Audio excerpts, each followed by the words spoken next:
Et ne vivons-nous pas chaque jour une vie entière? Etty Hillesum. Nos draps suspendus aux fenêtres les matins d'été. L'air chaud ne bouge presque pas. Je me suis éloigné dans l'herbe en chemise de nuit. Je regarde la maison depuis les arbres.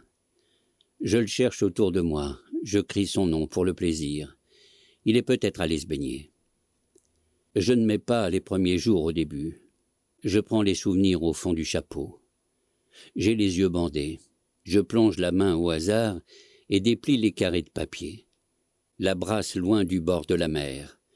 La surprise du givre. Le clignotement du poêle le soir. Des jours d'automne. Des convalescences. La couleur rouge d'une chambre. Une chaise longue sur le petit balcon. Des noms de chiens. Attila, Saturne. Précieuse. Un jardin.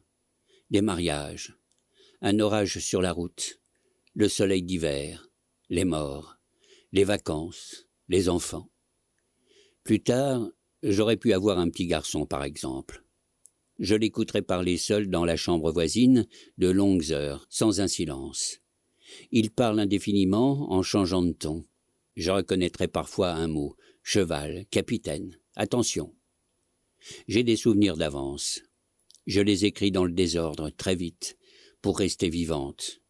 Quand ils n'ont pas encore existé, je les invente. C'est une machine à écrire royale, avec 49 touches. Elle fait cette nuit, sous mes doigts, un bruit de machine à coudre, ou de mitrailleuse bien graissée. Je sais pourtant qu'il ne faut rien écrire, ne laisser aucune trace derrière moi, quitter l'appartement, disparaître s'il ne vient pas. C'est la règle. Mais je reste là. Je déchiffre les bruits de la rue tout en bas. S'il a été pris, pourquoi m'enfuir? Que me resterait-il? Je l'attends. Qu'ont-ils fait de lui? J'écris la vie que nous n'aurons pas. Un jour, je l'entendrai partir tôt le matin. Un froissement, une porte fermée. Je suis allongé. Il ne répond pas. Je murmure encore son nom plusieurs fois. Il est déjà dans la cour. Il aurait retrouvé son vrai nom après la guerre. Il ne s'appelle plus Blanche. Il a un nom civil, un nom de paix. Jean, ou un autre nom. Un nom d'homme sorti du sable après la guerre. Il irait au travail à pied sous la neige. Il cogne ses souliers contre le seuil. Ne reste que le noir de l'eau sur le plancher. Il accroche son manteau dans un coin. Il sourit à l'atelier tout autour. Peut-être une imprimerie, avec ce vacarme, et une employée qui passe près de lui pour le respirer le matin, le parfum de notre nuit. L'enfant s'appellerait Paul ou Simon. Il court sur le sable. Regarde les vagues. Nous irions en vacances en train, fin août, tous les trois sur une plage, dans un hôtel de 7 chambres. Le patron nous serre la main. Il est gentil. Il a un torchon à la ceinture. Il prend les valises. Il ne manquait plus que vous. La patronne embrasse Paul ou Simon. « Tiens, attrape la clé, mon chéri. » Quand on arrive dans la chambre, il est déjà sur le balcon. Jamais le moindre beau temps. Les vacances, les vagues. Il y aurait une pancarte à l'entrée, le sable reste sur la plage. Une autre, promenade en mer le mardi, demandez à la réception. Une dame seule qui est là tout l'été. Elle a un chien très calme et silencieux, un bonnet de bain, une canne. Un couple fait des belotes dans le salon. L'enfant sur un matelas près de notre lit. On sort sur la pointe des pieds. Il a dîné tôt le soir à la cuisine. Nous, dans la salle à manger, un peu plus habillés, bonsoir, bonsoir. Le petit dort là-haut. La table est contre la vitre, contre la nuit. La corbeille de pain, la porcelaine qui teinte, l'odeur du vin. Devant moi, ses mains sur la nappe, les boutons défaits de ses manches. Je le regarde par en dessous, sans lever la tête. Il écoute la conversation des voisins. Il sent le savon blanc. On est bien. Le patron met un gilet pour servir. Le temps du dîner, les murmures, la fatigue de la mer et du vent, peu de mots. Regarde, c'est bien présenté ces coquillages. La patronne qui descend soudain à l'heure du dessert, l'enfant dans les bras. Mon chéri, parce qu'elle l'a entendu pleurer là-haut dans la chambre. Toute la salle se tourne vers nous. Je prends le petit sur mes genoux. Je parle dans son oreille brûlante. Il a les yeux entourés de larmes. Il sourit. Les clients lui tendent les biscuits de leur glace. Mets-les dans ta poche. En sueur contre mon cou, il regarde autour de nous comme un animal. On l'oublie, il dort. Je le porte dans l'escalier, la serviette de table enfermée dans son poing serré. Impossible de la retirer de sa main. Ce n'est rien. Vous la rendrez demain, si vous voulez. Enfin, s'allonger, parler très bas, se retrouver, le vent dans la fenêtre, la nuit salée et pleine. Tout cela se passera après. Parce qu'un jour, un matin, ce sera fini. Les mains vides, la fin de la guerre. La peur évanouie. Il ne reste qu'à être en vie, à boire de l'eau au robinet, à pousser du pied les pommes de pin dans l'herbe. Plus tard encore, je suis vieille, j'imagine. Je raconterai tout aux enfants. Ce sont eux qui réclament. La plus petite s'est endormie. La route est longue. C'est la nuit. L'auto est remplie d'enfants. Combien sont-ils sur la banquette arrière? Ils disent « La robe, raconte-nous la robe ». Ils la connaissent déjà par cœur. Je parle en conduisant lentement. Les phares éclairent les arbres des deux côtés de la route. Je cousais des messages dans les ourlets d'une robe d'été pour les cacher. C'était la guerre, vous savez. Je marchais dans les rues de Paris avec ses secrets.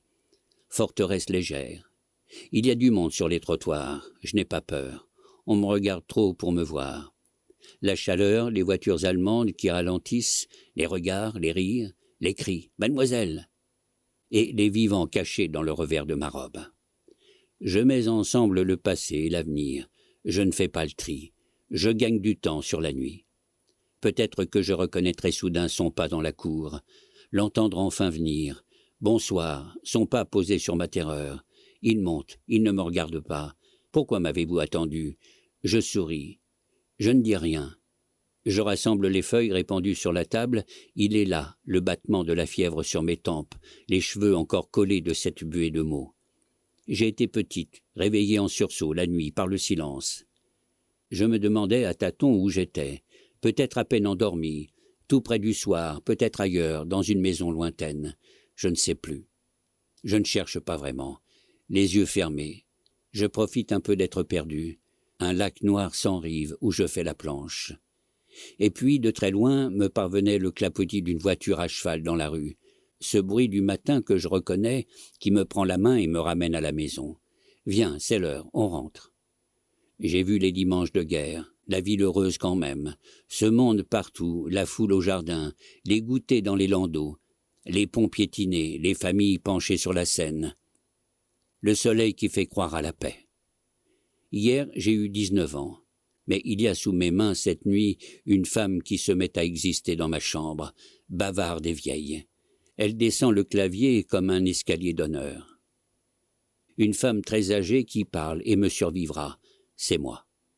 J'ai des souvenirs d'avance, serrés à l'intérieur, roulés ensemble. Tout est déjà là. Le bout de la laine entre les dents, la pelote sur mon cœur, et je la jette loin devant. J'aimerais un jour aussi l'autre enfant. Je ne sais pas la couleur de ses yeux ni de ses cheveux. Une petite fille venue après qui ressemblera à son frère, à son père et à tous ceux d'avant, grands-parents, ancêtres. Tous ceux qui remontaient petits de la plage, collés de sable, tremblants, les lèvres violettes sur le chemin de la mer. La première fois, c'était il y a 13 mois. Je l'ai vu dans le café de la rue des Écarts. La nuit tombait. Il sera là. Je ne savais rien d'autre de lui, ni son nom, ni ses vêtements, ou quelque chose qu'il tiendrait dans la main, chapeau, journal, parapluie, pour le reconnaître. Rien. Je savais qu'il serait seul aux Écarts.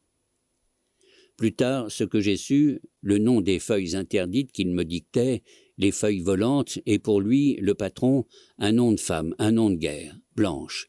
Il s'appelait Blanche. Je l'ai vu au fond de la salle, assis à une table, près d'un seau de charbon. Je lui ai tendu la main. Il a retiré son gant. Il m'a regardé longuement. On a apporté 2 verres trempés, une carafe.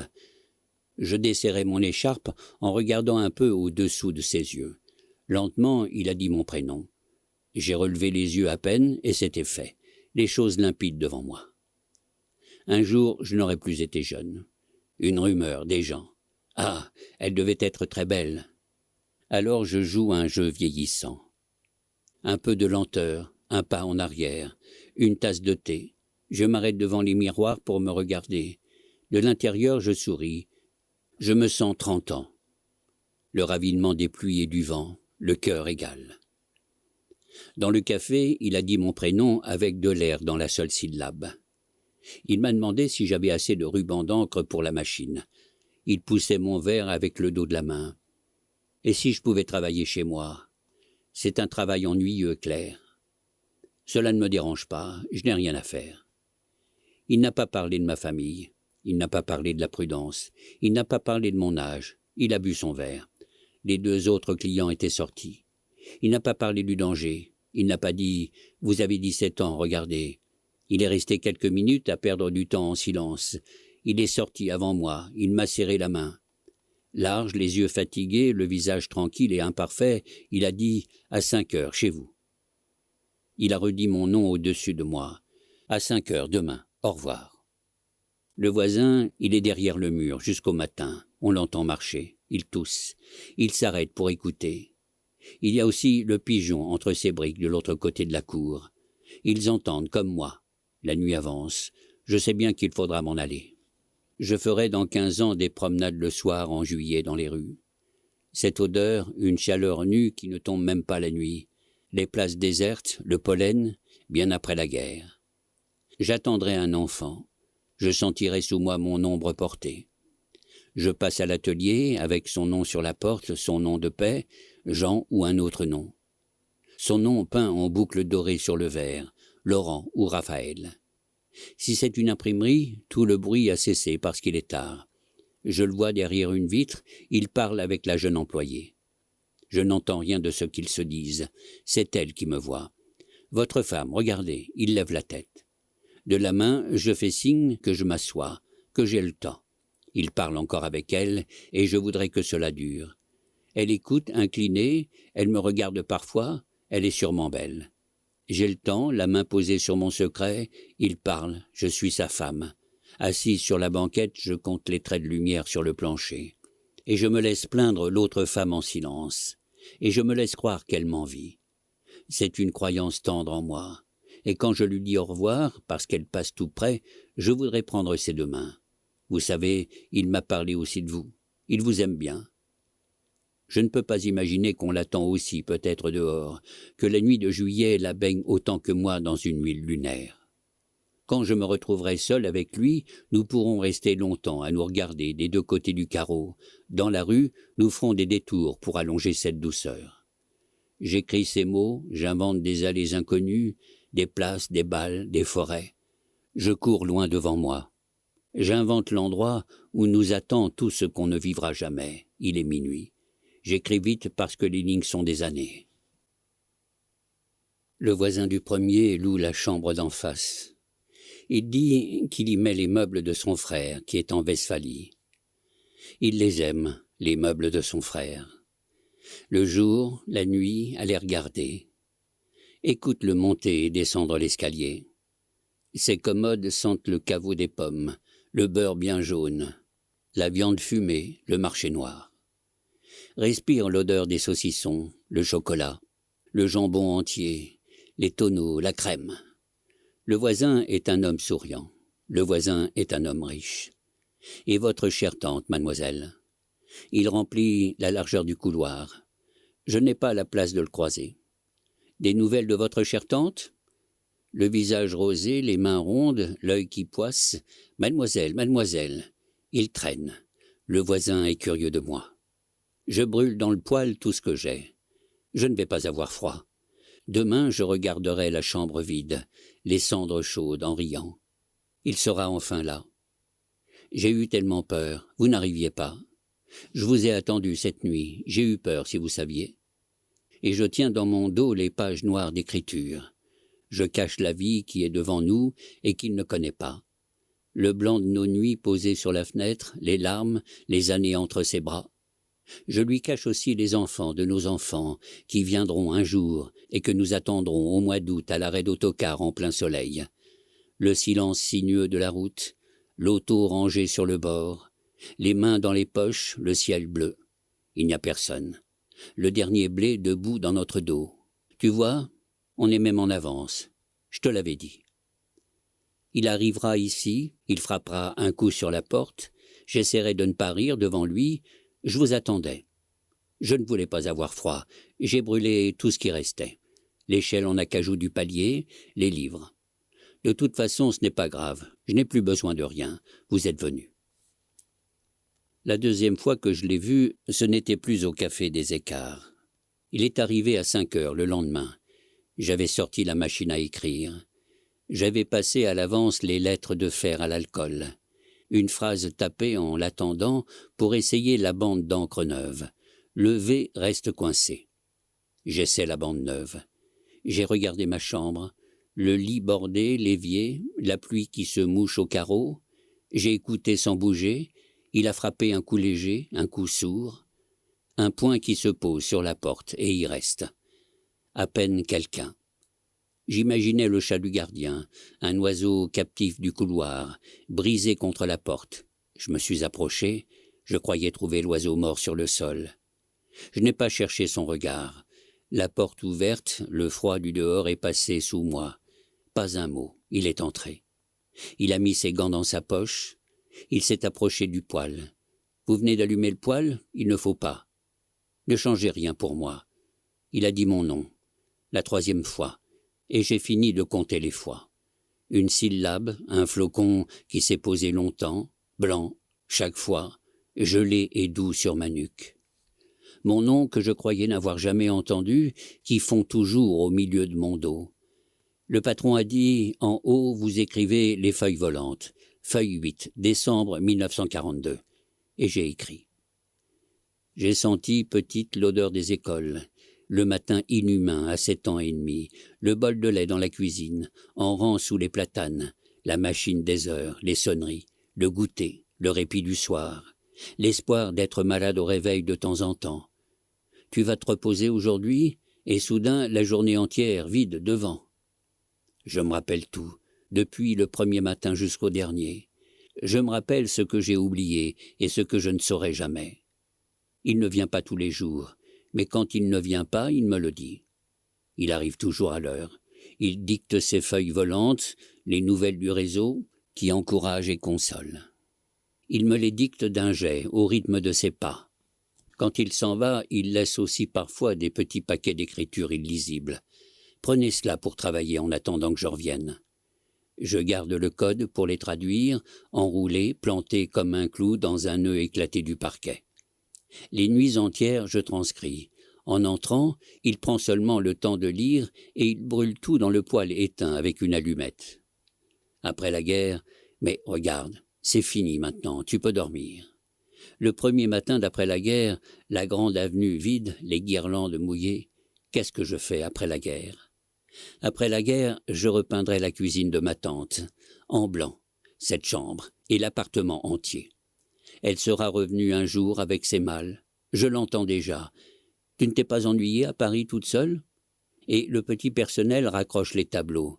Mettez le crochet plus au-dessus. Où est l'échelle en acajou du palier? Ma tante au soleil jusque-là. Pourquoi ne pas être parti avec elle? Attendre toute la guerre à l'angle de ses poules et du potager, regarder ailleurs, laisser passer le train des combats. Elle sera de retour, bruyante, et poussera les portes des chambres. Où sont passés les livres, et le petit Balzac, et l'échelle de bois? Non, je ne me suis pas ennuyé à Paris. Les feuilles volantes, feuille 11, février 1943. D'abord, les 6 copies sur la machine avec du carbone. Des coups violents à chaque touche pour que la dernière feuille soit moins pâle. Blanche dicte, virgule. Les mots viennent avec les pas autour de moi. Les mots secs qui marchent en ligne le long de mes doigts glacés. Point. Et les 6 copies partent par la gare de Lyon. Petite valise de carton bleu, je vais rue de Zafra, près de la gare. Je l'appelle Émile. Je le vois 7 minutes tous les mois. Il a 14 ans. Je ne sais pas son nom. Il est à côté de moi tout à coup dans la rue. Je l'arrête. Où étais-tu encore passé? Je lui arrange sa cravate devant l'horloge. Regarde-moi, Émile. Je passe mes doigts dans ses cheveux. Déjà, je suis grande sœur pour 7 minutes. Il joue. Il m'appelle Micha. On est en retard. Il traîne la patte. Il profite un peu en se serrant contre moi. Il s'accroche à mon bras. Il réclame. Micha, s'il te plaît, un petit pain pour le voyage. Je lui prends la main, je le tire derrière moi. Émile, tu vas m'écrire. Émile, Fais tes lacets. Sur le quai, la police est partout. Émile pleurniche, la valise bleue fraye un chemin. Les gens regardent ce petit frère à boutons avec sa sœur devant le wagon. Il nous sourit, et moi, très vite, je le mouche et lui redis d'écrire, et je l'embrasse tendrement alors que je ne le connais pas. Et, un pied dans le train, je lui tends la petite valise gonflée d'explosifs et de feuilles volantes. Donne bien la brioche à l'oncle Sébastien. Tu as ton livre au-dessus, avec le mouchoir. Je le regarde s'installer en le suivant derrière la vitre. Je toque. Émile, il fait semblant d'avoir honte. Il baisse les yeux. Je fais des gestes au voisin pour qu'il s'occupe de lui. Le train bouge. Je marche en même temps sur le quai. Il est assis. Son nom sur mes lèvres à travers la vitre épaisse. Émile. On se regarde. Je fais des baisers avec ma main. Je cours. J'aimerais connaître son vrai nom. Je vois encore la valise bleue au-dessus de lui. Il est sérieux tout à coup. Et quand le train disparaît enfin, je n'ai plus à me forcer pour pleurer. J'aimais la longueur des années, toutes les saisons sans exception. Avril déjà. Regarde cette pluie comme aux Indes. Le muguet aura la queue courte. J'ai aimé tout ce qui revenait et qui faisait une bandelette autour des vies. Les petites momies de souvenirs, la durée, l'ennui. J'ai eu des premières nuits dans des maisons nouvelles, vides de meubles, à dormir sur des tapis. Le grand jour du matin sur le parquet. Je le reconnaîtrai quand il approchera. Son pas dans le couloir, un coup unique sur la porte, son visage, ses vêtements, sa voix, les mots entêtés, et enfin parfois quelques paroles éloignées des combats. Est-ce qu'il neige? Je vous ai apporté de vieux gants, et des silences ruisselants. Je veux être vieille, ralentir devant les miroirs. J'ai aimé les maladies passagères. Allez vous promener, je n'ai besoin de rien. Je ferme les yeux, allongé sur mon lit. Il est là, il traîne. Les enfants derrière lui ont déjà leur manteau. Tu es bien sûr, tu ne veux pas que je reste? Je suis couché sur le côté. Il me parle dans les cheveux, agenouillé dans la chambre. Les enfants sont dans l'escalier. Dors un peu, je reviens. Le calme, enfin. Ils sont partis. Je suis seul. Je ne dors pas. Je regarde la rue par le carreau. Je marche un peu entre les pièces. Je change mes vêtements devant la glace. Je parle seul à voix basse. Encore un pigeon quelque part qui me regarde. J'ai le temps. Mais il me trouve endormi en rentrant le soir. Clara, Clarinia, on est revenu, il pleut. S'il ne vient pas, il me le dit. J'ai trouvé parfois des messages sous ma porte en me réveillant. L'encre violette, toujours la même phrase étrange sur une carte de visite. Pas de théâtre ce soir à 5 heures. Regret. Il est très tôt. Je ne sais jamais à quel moment de la nuit il a déposé ce mot. J'entr'ouvre la porte ces matins-là pour voir si j'entends des pas qui s'en vont. Je referme. Pas de théâtre à 5 heures. Il ne viendra pas. Je garde les cartes de visite précieusement entre les pages d'un livre. Il a des noms différents chaque fois. Asimov, architecte, Désiré Sauvage, Madame de Brive, rue Dauphine, Langevin François. La nuit, je me réveille pour les relire. Je contemple l'écriture de sa main. Pas de théâtre ce soir, à 5 heures, regret. Je me recouche, je grelotte, j'ai froid, et je brode dans mon lit longuement sur mes regrets.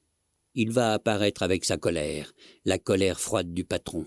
Je répondrai que je sais bien la règle, ni avance ni retard, ne jamais attendre plus de 30 minutes, disparaître sans trace. Mais ce coup sur la porte, la joie pour moi de sa colère, il dit « Vous serez notre perte ». Je demanderai pardon, mais vous êtes là. Vous voyez que vous êtes venu. Écoutez-moi, j'avais quelque chose à vous dire. Alors je murmurerai ma honte, l'amour. C'est la première fois que je dirai ce mot dans ma vie. Et je me reprends, je lui jure aussi que je suis patriote.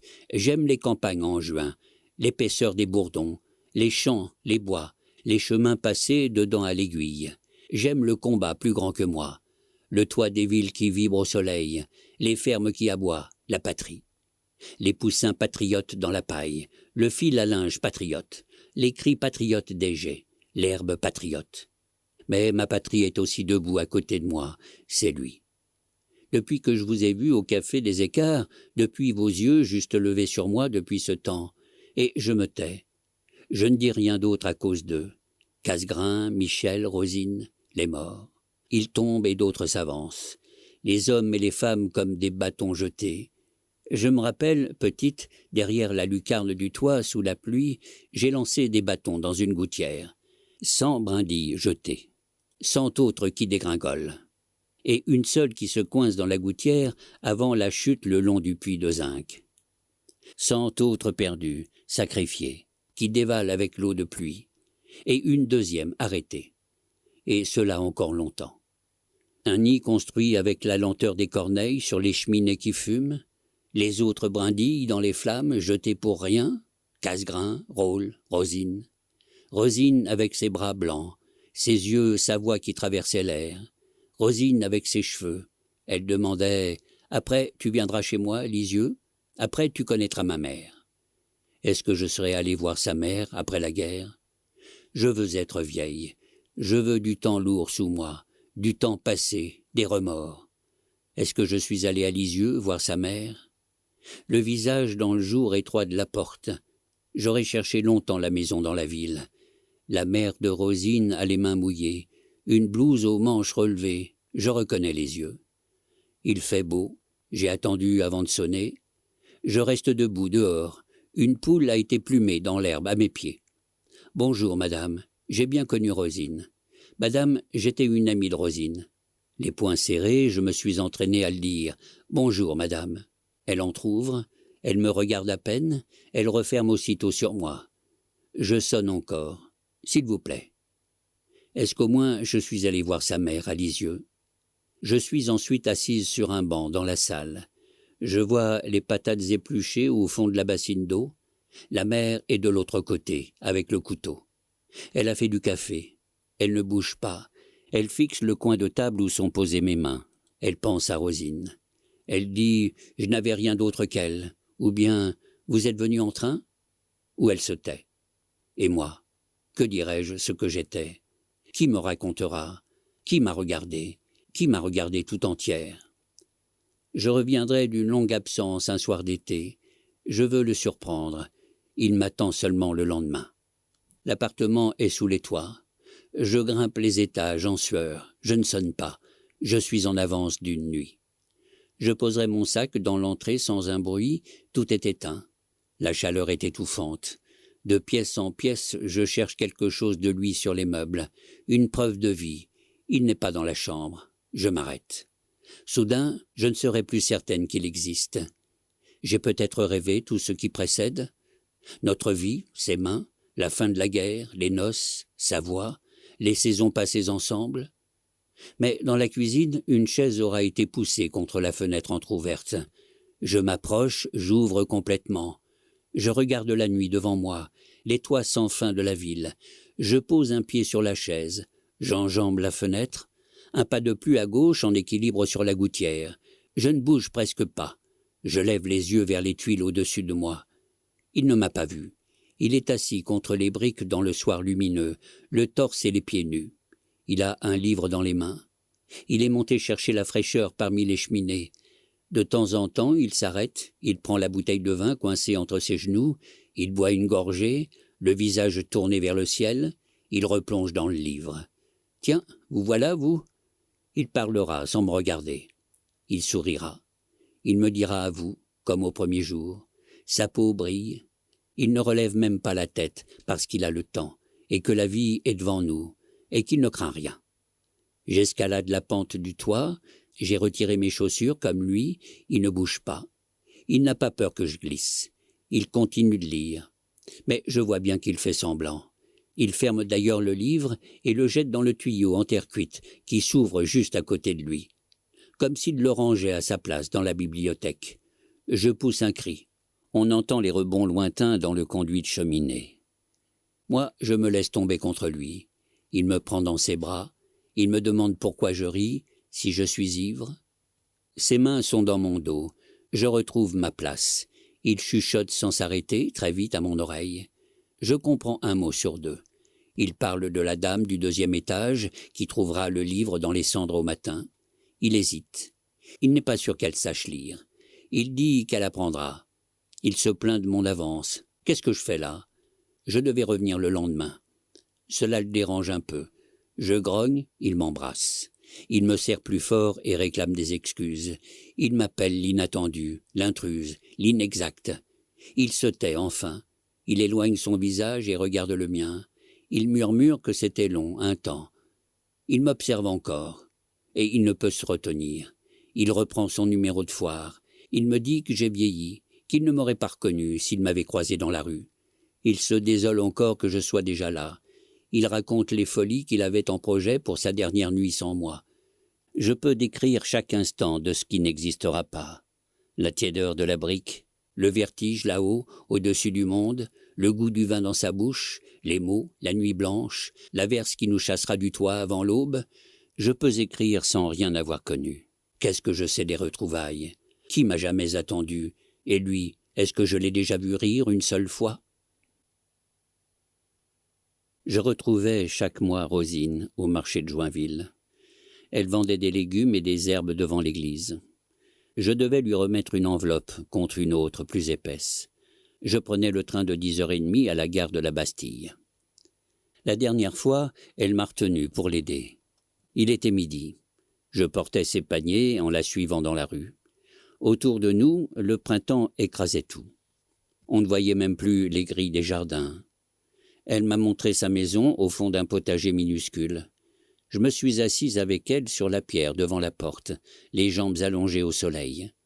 Elle a enlevé ses souliers sans les mains, en frottant ses pieds l'un contre l'autre.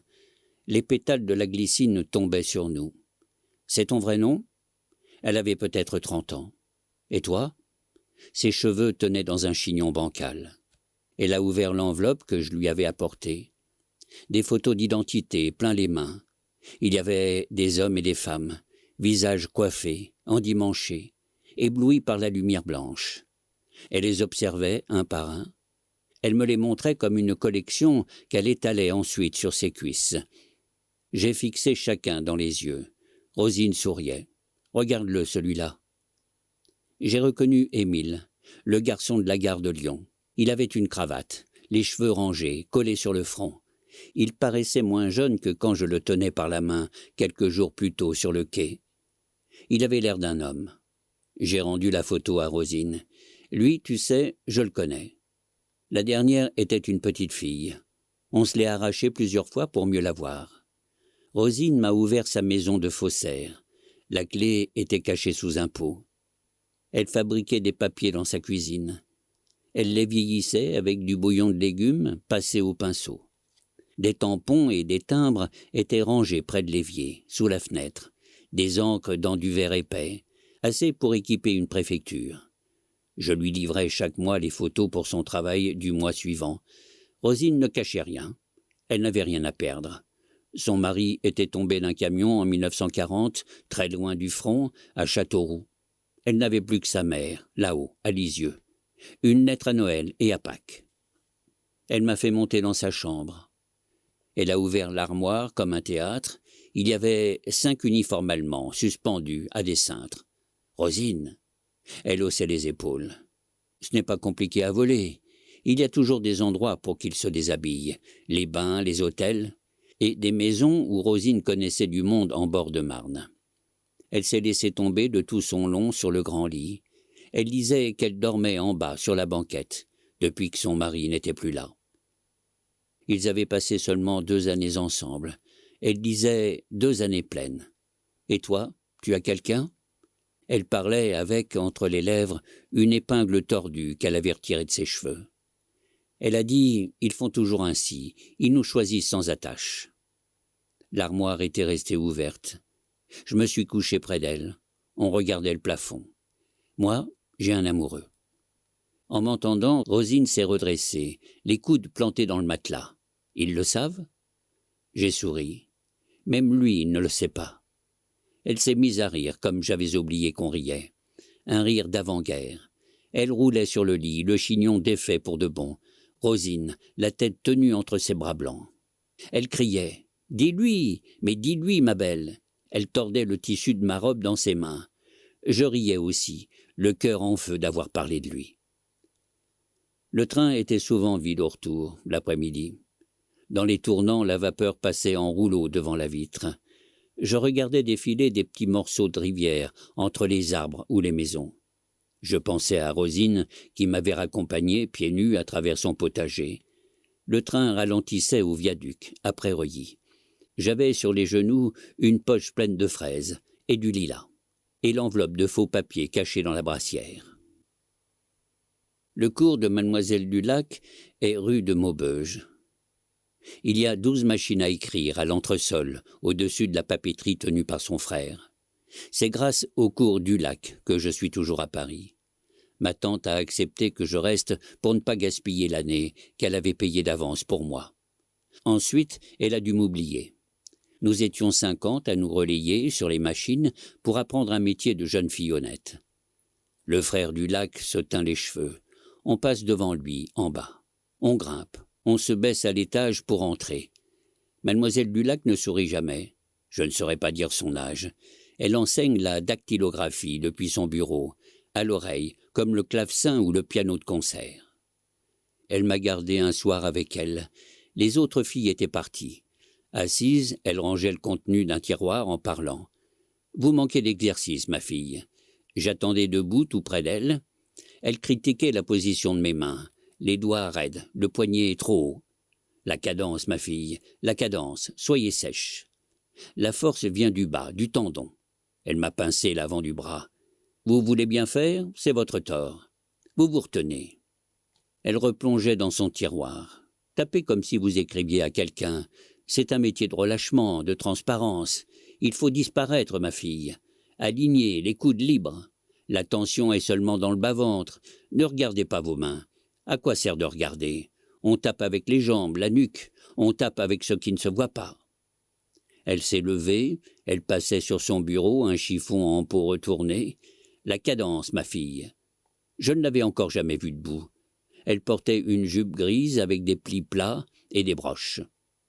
Elle m'a dit « Il vous faut travailler. Je connais heureusement des gens qui cherchent quelqu'un. Ce n'est pas rémunéré, mais ce sera toujours de la pratique. Faites-moi confiance. Cela vous déliera les mains. » Elle a éteint la lumière. Elle a dit dans le noir « À 7 heures demain soir au café de la rue des Écarts. Il vous attendra. » Elle ne m'a pas laissé répondre. « Tenez-vous droite. » Je ne sais pas comment Mademoiselle Dulac m'a choisi. Rosine avait raison. Ils nous prennent sans attache. Il n'y a peut-être pas d'autre explication. Comme les barques posées dans l'herbe sur la rive, ils prennent ce que la crue emporterait. Le voisin fait bouger ses meubles à côté, je l'entends. Le voisin est curieux de tout. Curieux de Blanche qui vient le soir, curieux de mes nuits. On est très occupé, mademoiselle. Le voisin sait vivre. Le voisin dîne au grand café des Champs-Élysées. Il surveille la lumière sous ma porte. Il s'arrête pour écouter. Le voisin ne me perd jamais de vue. Il est tenté d'écrire des lettres à la préfecture. « Monsieur, je m'excuse de venir troubler. J'ai l'honneur de porter à votre connaissance, mademoiselle qui habite au 4e, des activités impénétrables, reçoit le soir, la nuit. Je me permets de vous signaler, pour la France, pour l'honneur. Si je ne signe pas ce courrier, vouloir n'en tirer aucune récompense. » Et d'autres mots d'une belle écriture d'écolier. La nuit, je pense aux soupçons du voisin. Je ne dors pas. Son regard, ses gestes, la police qui enfonce ma porte. Alors, pour le rassurer, je suis entré un soir au grand café, peinte comme un Indien. Les yeux roulent sur moi. On me retire mon manteau. C'est un vieux renard de ma tante. Je l'ai fait briller au Saint-Doux. Je montre mes épaules et mes dents. Je ne me ressemble plus. 2 officiers allemands s'approchent. « Mademoiselle ?» Je souris. La tête penchée, les cils battants, je dis que j'attends quelqu'un. Ils sont assis à côté de moi. Ils parlent des Françaises et font servir du champagne. Pierrette, Simone, Anna, Raymonde, Thérèse, Joséphine, Marie, Emmanuel. Ils cherchent mon prénom. Jeanne, Émilie, Béatrice. Une foule de femmes sur leurs lèvres. Je fais des sourires de guerre. Ils sont à genoux. Et le voisin entre dans la salle. Il est près du rideau de la porte. Il me voit avec eux. Je joue avec les insignes de leur col. Il avance vers moi entre les tables. Je reconnais le bruit de son pas, le raclement sur le sol. Il me regarde, mademoiselle, messieurs. Il va à sa table. Le voisin est rassuré. Il ricane dans sa serviette. Il commande du vin et du civet. Il tousse. Il ne dira plus terroriste entre ses dents. Il s'était fait des idées. Moi, je suis dans la rue, je vole, je m'en vais. J'enlève dans mon coude le rouge de mes lèvres et de mes joues. Je rentre chez moi. Quand il croise Blanche dans l'escalier, le voisin s'aplatit désormais. Au plaisir, bonsoir. Il lui fait des sourires corrompus. Mais Blanche n'a jamais pris que ma main. Il la serre en partant, comme la main de ses hommes. Il remet ses gants. Il est déjà ailleurs. Bonne nuit, Claire. Quand il sort, j'écoute la descente de l'escalier de bois et son dernier pas dans la cour. Je le prolonge du pas des inconnus qui rentrent chez eux. Je le fais passer, repasser, s'arrêter sous ma fenêtre. Il s'attarde. Je fais comme s'il hésitait. Et quand il n'y a plus personne, je profite du bruit de la pluie. C'est encore lui, toute la nuit, à faire les 100 pas pour moi. Un jour, je le verrai en terre, un matin de printemps, entouré de gens qui m'aideront à marcher. Les parapluies noirs ouverts, les pieds dans l'herbe du cimetière. Tout est rempli de lui. Je n'arrive pas à être triste. Une si longue vie. On entoure la vieille dame. Je n'arrive pas à croire que c'est moi. J'ai mis en secret, sous mon chandail, une chemise qui lui appartient. Tu vas rentrer seul ? Dis-moi, tu veux que je reste un peu avec toi ? Je suis assise dans l'entrée, parmi les manteaux. Ils sont tous partis. Je regarde s'éteindre le brillant des bottes rangées, le cuivre des boutons de porte. Il y a encore dans cette pièce l'odeur chaude de quelques chiens disparus depuis longtemps. J'attends que l'obscurité tombe complètement. Et je me souviens alors de notre première nuit à Paris, il y a 100 ans. Je me rappelle que je tremblais. Il est entré, j'essayais de cacher ses pages. Il a ramassé une feuille au hasard sur le sol, il l'a prise entre ses mains. Combien de temps a-t-il mis à comprendre ?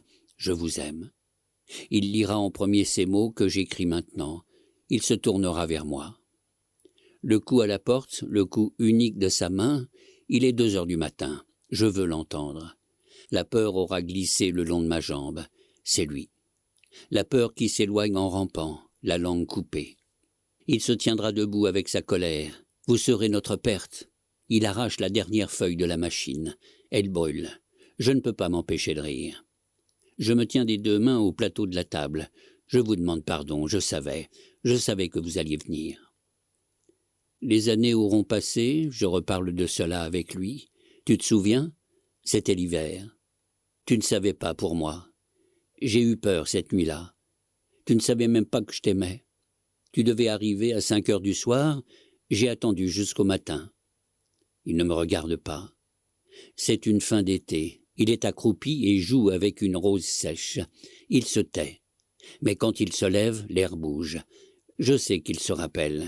Et je lui crie quand il s'éloigne. Et le premier jour, qu'est-ce que tu pensais de moi ? À regarder son dos, sa tête inclinée dans l'espace, je sais qu'il sourit. J'ai été une petite fille, il y a longtemps. J'ai pleuré d'impatience dans ma chambre sans raison. Le ventre percé d'urgence. Les poumons asséchés. Les genoux sur le carrelage. J'ai eu faim. Tu es trop gâté. Tu ne manques de rien. Regarde ces enfants qui traînent devant la porte. J'ai eu soif. J'ai voulu me baigner dans une eau sale. Tu es trop gâté. J'avais 8 ans, je voulais être loin devant, dans le feu, sous ma peau, ailleurs, au-dessus des arbres. J'ai voulu manger de l'herbe et des feuilles mortes. J'ai voulu toucher les choses avec mon sang. J'ai eu ce désir de grandir, et dehors je gardais ma robe bleue et mon visage. S'il ne vient pas, qui saura cette soif ? Qui saura cette faim intacte ? Qui se rappellera de moi ? J'écris tout cela comme on dévale une dune. Je ne retiens rien. Le matin va paraître. Le métro aérien passera sur ma fenêtre. Je veux encore beaucoup d'autres jours avec l'odeur du neuf, l'odeur du bois acier et de la peinture. Je lui enverrai de longues lettres, même quand nous serons ensemble. Je poste les lettres dans la boîte au coin de la rue. Le lendemain, il ramasse en passant l'enveloppe que le facteur a glissée sous la porte. Il la regarde, il l'ouvre, Il vient lire très longuement à côté de moi. Il ne dit rien. Il replie la lettre en rêvant. Je fais comme si je ne le voyais pas. Qui m'a tenu dans ses bras? Même vieille, je n'aurais pas senti beaucoup de mains croisées sur mon dos. Un amour, de grands amis, des enfants, une vie entière, des jours inégaux, le bruit de la neige tassée, la politesse, la lune, du vin ordinaire, une vie. Les arrestations de juillet, je me rappelle un soir, l'été dernier. D'abord, il ne m'en parle pas. Je frappe les mots qu'il me dicte. Le soleil tombe d'un trou du volet. Il fait chaud. Le métro passe derrière la fenêtre. Blanche se tait. Mes doigts patientent au-dessus de la machine. J'entends enfin qu'il se tourne vers moi. Je vais vous demander une chose. Vous porterez vous-même ces feuilles à Lyon demain. Je pense au petit Émile. La voix de Blanche se rapproche. J'entends. Il y a eu des problèmes avec le petit. Je range mes mains sur mes genoux. Je ferme les yeux. Je sens les cheveux d'Émile entre mes doigts. Vous m'entendez, Claire? Ils ont tous été arrêtés jeudi chez Le Coche, à Châlons. Avec Rosine aussi, Granget, Colonie. Vous porterez cela vous-même demain. Rosine? J'ai une bulle d'or liquide qui éclate dans moi. Mais je suis assez brave pour dire « À quelle heure demain ?» Les feuilles volantes. Après le Carbone et les 6 exemplaires frappés à la main, il y a eu au mois de mai la Ronéo à Manivelle. 5 000 ou 10 000 feuilles enfin. Les mots de Blanche qui sifflent dans l'air au-dessus du pays. Le noir du clavier. Mes mains inconscientes. Toujours les mêmes mots. Unité, sabotage, traître, découragement. Héros, insurrection, jeunesse. Et j'ai fait plus de choses chaque jour. Passer la ligne à Moulins, en train, avec 2 petits chiens rasés aux pattes pour distraire la police, et un carton de faux papiers. Aller au théâtre, déguisé comme une dame, avec Armand ou Bonvilliers à mon bras. Courir Paris et glisser des lettres sous des portes. Entrer dans des appartements déserts pour prendre des paquets, et crever de peur pour un pigeon qui s'envole. Après la guerre, j'écouterai la nuit, debout, à la fenêtre ouverte. Je fumerai des cigarettes en regardant les lumières, alors que je ne fume pas. Je ne porte presque rien sur moi. Il y a une odeur de pain chaud dans la rue. La voisine a mis un bonnet de nuit. Elle éteint sa cuisine. Une bouteille roule sur le trottoir. Tu n'arrives pas à dormir? Je me tourne vers lui. Je l'entends qui respire sous le drap. Je veux être vieille avec une écharpe rose le soir pour aller dîner. Je veux avoir eu le temps de tout oublier. Je danse toujours, j'aime toujours chanter, je regarde les enfants dans les jardins, j'écris cela, je danse toujours. Et ma vie apparaît entière et ronde sur les lignes. Ma vie se lève de moi, un mot après l'autre. Il faudrait que je parte. Je connais la ferme près de Chartres, où passer des semaines douces, oubliées, à boire du lait. Blanche m'a dit de chercher cet endroit, de le garder caché de tous, et d'y partir à la première peur. Où aller? S'ils l'ont attrapé, lui, est-ce que je serais m'allonger dans le foin, attendre des jours meilleurs, le ventre rempli de lait? J'écris cela, une vie. Et elle parle au-dessus de mon épaule, derrière moi. J'entends son souffle, une vie roulée dans le papier, les mots qui tiennent bon. Ils ont interrogé Casgrain, 5 jours, rue Lauriston. Sa sœur a pu le voir après. Elle l'a reconnu à ses chaussures. Il y a pourtant des lieux de paix quelque part. Il y a des femmes qui prennent des heures pour s'habiller, des femmes qui s'endorment en ne pensant à rien, des enfants qui les rejoignent fiévreux à cause des mauvais rêves. Il y a des temps de paix, des paroles éloignées des combats. Je vais dehors. Il neige? Ma petite fille s'appellera Victoria. N'aie pas peur, rendors-toi avec nous. Ce n'est pas encore demain. Je dessine cette ombre avec mes mains sur la machine. Une autre femme. Cette vie qui se dresse et court sur le papier, loin devant moi, alors que je ne connais rien. Une femme qui raconte les jours, bavarde et vieille, qui dit « Je me souviens de tout ». Il y a sa voix, au-dessus, ses joues étoilées. Ni avance, ni retard. Un soir, en revenant chez moi sous l'orage, je l'ai vu attendre au coin de la rue, parce qu'il était en avance de 5 minutes. Il regardait la vitrine du libraire. Je courais sur l'autre trottoir. Il me tournait le dos. J'ai ralenti le pas pour mieux le voir. Des gens le faisaient disparaître par instants. Alors, entre deux passantes, il a croisé une seconde mon regard dans le reflet. J'ai détourné la tête. Je suis entré dans la cour. Je suis monté. Il a frappé un coup à 5 heures précises. Il tenait son chapeau devant lui avec les 2 mains. Il est entré comme si rien ne s'était passé. Il a regardé ma veste suspendue au clou derrière la porte, mes souliers mouillés sous le lit. Puisqu'il voit tout, comment ne sait-il rien pour moi? Il s'arrête parfois de dicter et touche la petite horloge de ma tante, posée sur l'étagère. Il la règle à l'heure de la montre qu'il sort de sa poche. Il entend le bruit de la rue. Je n'écris plus. Son doigt ouvre le verre du cadran, pousse la grande aiguille. Il referme, vérifie encore l'heure sur sa montre. C'est tout. Il reprend sa ronde autour de moi. Et pourtant, son application à ne rien montrer est une obscurité dans laquelle tout brille à mes yeux. Le moindre signe, un geste qui revient, une pause, une pensée qui le traverse, le pli repassé de sa veste, tout me parle. Une seule fois, il est arrivé en retard. C'était il y a 3 jours. Je n'ai pas eu le temps d'avoir peur. J'allais de la fenêtre à la porte, j'aimais cela, j'attendais. Tant de soirs j'avais espéré le désordre, l'accident, tout ce qui aurait pu détourner légèrement ses pas. Le jour était peut-être enfin venu. Quelques minutes étaient passées après 5 heures. Je regardais courir les aiguilles de l'horloge comme si c'était elle qui ne l'avait pas attendu. J'ai cru entendre le coup à l'entrée. Je n'ai pas bougé. Un chat pleurait en bas. La 2e fois, c'était certain. J'ai ouvert. Il est allé à la fenêtre. Un seul regard vers moi. L'horloge marquait 5h15. J'étais resté près de l'entrée. Il surveillait la cour par le carreau. Il s'est retourné et il a fait ce qu'il n'avait jamais fait. Encore un désordre. Il s'est assis sur le lit. Une grande fatigue, des yeux plus clairs. Le chapeau et les gants abandonnés à côté de lui. Il a sorti lentement sa montre. À 5h30, vous seriez parti, n'est-ce pas? Il a regardé la petite horloge sur l'étagère, rangé la montre dans sa poche. Il parlait bas, d'une autre voix. Il ne bougeait plus. On entendait sa respiration. Il avait simplement croisé 2 fois le même homme dans la journée. Il s'était cru suivi. Depuis 1 heure, il faisait des boucles dans Paris. Je l'écoutais parler, concentré et droit sur le lit. Il avait pris plusieurs métros en observant les voyageurs qui entraient avec lui. Non, il n'était pas suivi.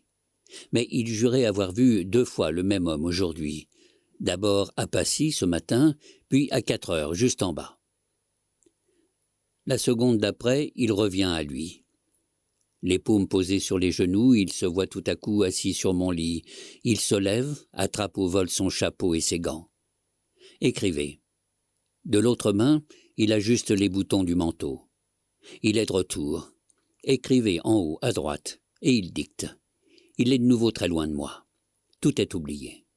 Il a 100 vies sous ses ordres, et 1000 autres entre ses mains. Est-ce que quelqu'un le suivait déjà ce jour-là dans la rue? Et cette nuit? Où est-il cette nuit quand j'écris? S'ils le font parler, s'il faut lui sauver la vie, je veux bien qu'il donne mon nom en premier.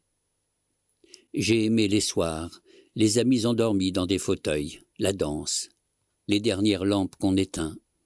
Le vent se calme, écoute. J'aimais tout ce que je ne connaîtrais pas. Ma main dans sa poche, les draps le matin sur la fenêtre, l'étendard de nos nuits au soleil. J'ai eu les chagrins qu'il faut. J'ai été inconsolable. Et le lendemain, tu t'allonges au soleil contre un mur. Je dévale cette vie entière, cette pelote serrée de laine rose. La nuit avance, je n'ai plus le temps. J'écris une femme qui dit « à mon âge », qui dit « je danse encore ». J'ai été brièvement arrêté un jeudi pour un caillou de craie trouvé dans ma poche. Je ne l'ai jamais dit à Blanche. Je longeais l'ombre des marronniers avec des livres sous le bras. Des lycéens avaient manifesté près du jardin que je traversais par hasard. En voyant la police, je suis reparti dans l'autre sens. Le jet d'eau arrosait les petits voiliers du bassin. On m'a attrapé aux grilles. Je ne sais pas pourquoi j'avais cette craie blanche au fond de ma poche, comme ceux de mon âge. Je me tenais pourtant éloigné de leur imprudence. Ne jamais tomber pour un attroupement dans la rue ou un mot écrit sur un mur. Je n'avais pas le droit d'être prise. 2 filles patientaient sur le banc du couloir, tout près de moi. Elles avaient été arrêtées au même endroit. On en interrogeait une autre dans un bureau. Il y avait du monde autour de nous. Les 2 jeunes filles riaient très doucement entre elles. J'enviais leur manière de bouger sur le banc, de se frotter les cheveux avec le poing, de regarder dans les yeux le policier qui nous surveillait. J'avais 18 ans, quelques mois de plus qu'elles. Mais elles étaient d'un autre monde, d'un monde ancien que j'avais oublié. Moi, je comptais les minutes, mes livres posés sur les genoux. Les filles s'étaient tues. Le temps passait. La pluie commençait à tomber sur la verrière au-dessus de nous. Je les regardais. Je reconnaissais ce silence de l'excitation retombée. Le poing au côté, les frissons, l'attente. Elles baissaient les yeux. Le poste se remplissait. Le sol brillait. Entre nous défilaient des imperméables mouillés. Quand on les a appelées, je me suis levé aussi. Elles m'ont regardé, à peine surprises que je les rejoigne. Je savais que je devais rester collé à leur grâce. Je suis entré dans le bureau, invisible au milieu d'elles. J'oubliais la police devant moi. J'étais l'une des leurs, une enfant dans le bureau du directeur. J'écoutais son sermon en remontant mes chaussettes. Elles ne m'ont rien demandé en sortant. Elles couraient et poussaient des cris. Elles sautaient le torrent du caniveau. L'orage grondait. J'essayais de les suivre, abritées sous mes livres. Elles m'échappaient. Comment avais-je autant vieilli? Salut. Elles m'ont abandonné au tournant de la rue. Blanche attendait en bas quand je suis arrivé chez moi. C'est le soir où je l'ai surpris devant la vitrine du libraire. Il m'a vu passer. Il est monté un peu plus tard. Je ne lui ai parlé de rien. J'avais 14 ans et demi au premier jour de la guerre. La chienne avait eu des petits cet été-là, sous la table de la cuisine. C'était arrivé à l'heure la plus chaude. Assis sur le carrelage, je respirais l'odeur de sang et de vie. J'étais un animal aussi. Je n'arrivais pas à m'éloigner. Je ne reconnaissais pas la mère haletante, si sage la veille, devenue une louve. Les chiots paraissaient inachevés. Je regardais bouger cette colline sous la table. On m'avait envoyé en juin à la campagne pour ne pas m'avoir sur les bras à Paris jusqu'à fin septembre. Je marchais très loin dans les bois et les prés. Je revenais en même temps que la nuit, ou un peu après. Des nuages des tourneaux faisaient un bruit de marée basse. Le matin, je restais dans ma chambre, la porte fermée à clé. Je me rendormais par petits trains d'un quart d'heure, réveillé par la lumière et la chaleur. Je cuisais dans mes draps mouillés. Je chantonnais. Je me levais sans m'habiller. Je tirais alors le drap derrière moi comme une traîne pour aller jeter un coup d'œil par la fente du volet. Personne ne s'occupait de moi. Je sortais à 2 heures de l'après-midi. Je volais des œufs dans la cuisine, je m'évadais. Le ciel était blanc, l'herbe craquait. Je marchais tout droit jusqu'à la fatigue, sans jamais penser au retour.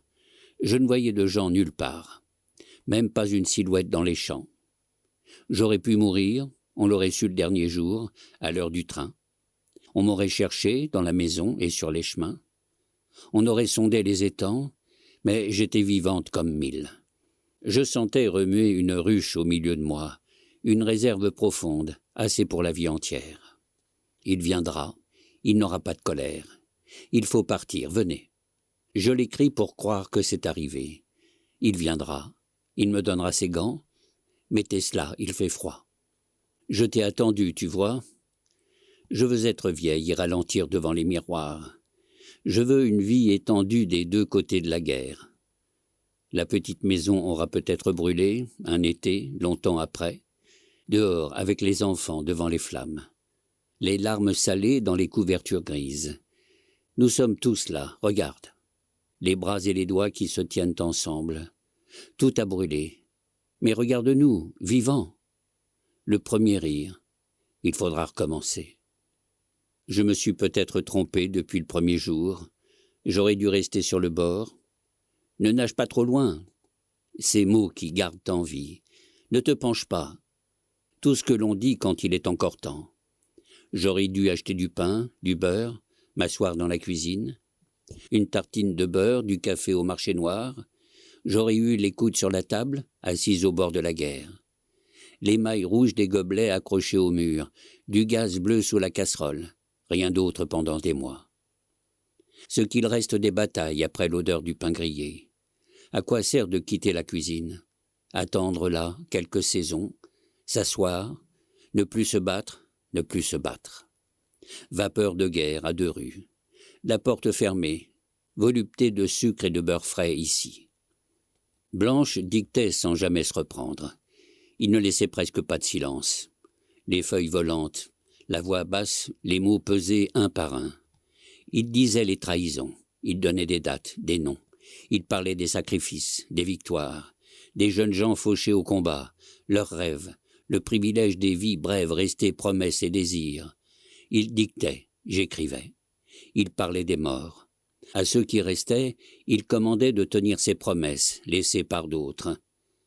Cette nuit, j'obéis. Je fais en urgence ce qu'il a dit, écrire une vie de désir, ouvrir un par un mes désirs comme des figues. 3 hommes attendent maintenant en bas. Je viens de m'éloigner de la table pour les regarder par la fenêtre. Et quand je les vois, tout est balayé, déraciné. Tout ce que j'aurais tant aimé. Les caresses, les silences, les déclarations. Mais je ne me rends pas. Je reprends la mitraille de la machine. La cadence, ma fille, la cadence. Peut-être que la guerre ne sera pas encore finie. Je ne sais pas quand cela se passera. Ou bien aura-t-on passé toute la vie ensemble? On monte dans le sable profond. L'arrière de la dune est calme, protégée du vent. On entend l'herbe sous nos pieds et nos respirations. Il marche derrière moi. On ne prononce pas un mot depuis longtemps, depuis qu'on s'est arrêté en même temps au premier grondement. Là-haut, elle surgit, elle nous aveugle. La mer est large et blanche. Des vagues immenses. Le vent nous fait pleurer. Le vent d'un seul coup. Il nous plie en deux. On descend en se tenant l'un à l'autre. L'envie est venue au réveil. On a pris le train, une auto nous a rapprochés, le conducteur parlait déjà du vent. Il nous a laissés au milieu des pins. Personne d'autre ne sait qu'on est ici. Le sable tourne dans le soleil autour de nous. Je repense à la douceur de l'autre côté de la dune, mais on marche vers la mer, penchés, attachés ensemble. Si on criait, on ne s'entendrait pas. Un oiseau lutte aussi au-dessus de nous. Et puis je m'échappe, je me déshabille, je cours, j'entre dans l'eau. Je ne sens plus rien. De l'eau jusqu'au ventre, j'avance. Le mur de vagues tombe devant moi. Je me retourne dans le vent. Je le cherche du regard, il est là. Il tient mes habits dans ses mains, debout sur cette plage sauvage. Il n'a pas pu me retenir. Et je peux écrire cela cette nuit. Je peux m'enfoncer toujours plus loin dans l'eau sous ses yeux, moi qui n'ai jamais vu la mer qu'une fois, au bras de ma tante. La même mer déchaînée, le même vent. Ma tante qui déteste le sable et m'interdit d'enlever mes chaussures et mes bas. Mais cette nuit, je suis de retour. Je reviens ici. Je dépose un homme sur le sable. Je cours vers la mer. Je le regarde encore. Petit trait rose levé sur la ligne floue de la plage. J'avance, le menton haut. Je pousse des cris, je tends les bras. L'eau claque. Je voudrais qu'il entre lui aussi. Je l'appelle. Quand la vague me soulève, je m'étouffe de joie. Un soir, quand il est parti, j'ai cru que c'était le moment. Ma main un instant de trop dans la sienne. Je l'ai reprise vivement, comme s'il me brûlait. Il ne s'est rendu compte de rien, il s'en est allé. J'ai fermé derrière lui, j'ai attendu, j'ai posé ma tête contre la porte. J'ai prié pour le ralenti de son pas. La vie était passée tout près. Je voudrais qu'il soit là, que peut-être on l'ait blessé. Je veux qu'il gémisse derrière la porte. Je veux bien ne pas pouvoir le reconnaître. Défiguré, je veux bien qu'il pleure de douleur, peu importe. Il est vivant, il souffre, il est libre. Ton bras te fait mal encore? C'est une sieste en automne. Il se retourne à côté de moi, il boit un peu d'eau. Tant d'années plus tard, ses yeux brillent dans l'ombre. Tu te souviens de cette blessure, Clara? Clarinia? J'étais libre. Tu m'as mené à cette ferme. Où était-ce? Où était cette ferme? Ils entreront avec beaucoup de douceur. Je les aurai entendus monter. 2 coups sur la porte. Ils essuieront leurs pieds. Ils sont autour de moi. Ils regardent la machine à écrire. Ils prennent le temps. Je suis la dernière, celle qui leur manquait. Ils le disent. Mon cœur s'est arrêté. Je pense à son corps couché quelque part sur le ciment. Je n'y mets pas de lumière pour ne pas le voir. Ils défont le lit, ouvrent les armoires.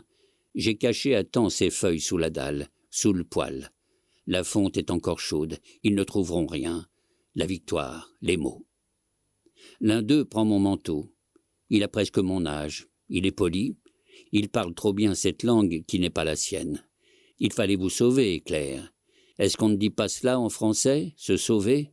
Ou bien il dit « Nous sommes comme vous, mademoiselle, nous l'avons attendu toute la nuit. » Alors la paix m'envahit. Tant que je peux écrire, tant qu'ils ne sont pas entrés, je peux leur faire dire cela. Nous l'attendions aussi, et nous n'avons plus beaucoup d'espoir. L'homme pose le manteau sur mes épaules. Au moins ne vous ai-je pas réveillé. Mettez cela, il fait froid. Personne ne voit l'autre femme, à côté de moi, celle qui se déplace sans faire grincer le parquet, et qui reste seule dans la chambre après notre départ, à écouter les pas dans l'escalier, la voiture qui s'éloigne dans les flaques, le petit matin, le silence. Et toi, tu viendras ici une nuit, quelques semaines après. Est-ce que tu viendras? Tu as fait surveiller la rue longuement les jours précédents. Tu es monté. Tes hommes restent à fumer en bas. Tu as voulu entrer tout seul. La porte ne ferme plus. La petite horloge se tait. Tu regardes autour. À quoi penses-tu à ce moment-là? Tu caresses la table. Tu tournes sur toi. La machine royale a été emportée. Le lit est défait. Tu connais l'endroit sous le poêle. C'est toi qui me l'as montré. Tu t'agenouilles. Tout est là, dans tes mains. Regarde bien. Tu n'auras pas d'autres lettres de moi. Souvent tu retrouveras ces feuilles au milieu de ta vie. L'encre est devenue presque bleue. Tu t'arrêteras pour les lire. Dehors, on t'appelle par la fenêtre. Des voix nombreuses. Tu ne réponds pas. C'est l'été. Tu tournes les pages. Les années passent entre tes mains. On crie encore joyeusement ton nom devant la maison, ton nom de paix, Jean ou un autre nom. On te supplie de venir. On parle de baignade ou de forêt. Tu continues à lire. Les voix s'éloignent. Tant pis pour lui. Elles abandonnent. On respecte tes mystères. Silence. Tu demeures à ton bureau, les 2 fenêtres sont restées ouvertes. Tu te retournes seulement parfois en croyant entendre quelqu'un respirer derrière toi. Ce n'est pas fini. Tu mourras vivante.